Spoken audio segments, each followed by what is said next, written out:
According to Brian Arthur of the Scientific Institute, technology walks over time and that technological evolution happened because of the phenomenon that we call as combinatorial evolution.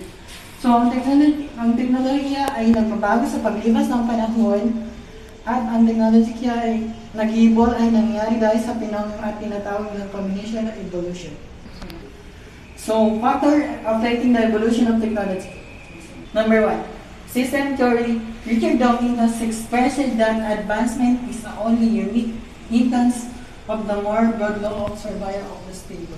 So, based on kay Richard Dawkins, ipinahayag niya na ang pagsulong ay isang lamang malawak na batas to survive.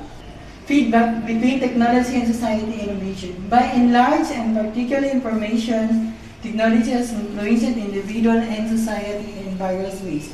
So, ang pagbabago daw ng malaking particular ng teknolohiya na informasyon ay naka-influensya to individuals at iba't ibang paraan. Maladaptive feature.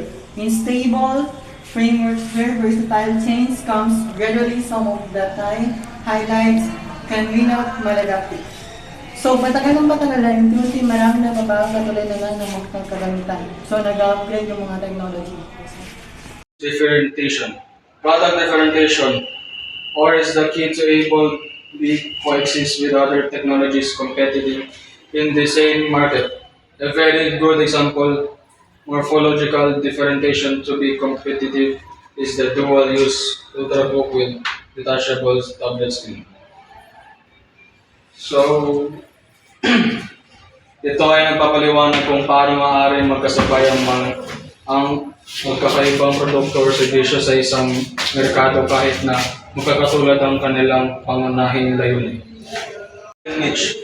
At the point when two or more advancements of tech companies overlap in their product niche, but its significance, then those products or in quotation can coexist. Nagsasabi na kung ang pagkakatulad o pag-overlap ng mga produkto o serbisyo sa parehong niche ay hindi gaanong halaga o maaaring magkasabay na umiral ang mga ito. Differentiation. Product differentiation, or is the key to able to coexist with other technologies competing in the same market. A very good example, morphological differentiation to be competitive is the dual-use ultrabook with detachable tablet screen. So, ito ay nagpapaliwanag kung paano maaaring magkasabay ang magkakaibang produkto o serbisyo sa isang merkado kahit na magkakatulad ang kanilang pangunahing layunin.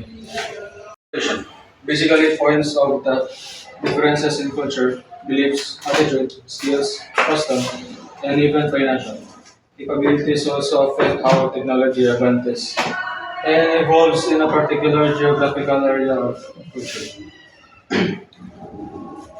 Ito ay nagsasaad na ang pag-unlad ng teknolohiya ay hindi pare-pareho sa lahat ng lugar.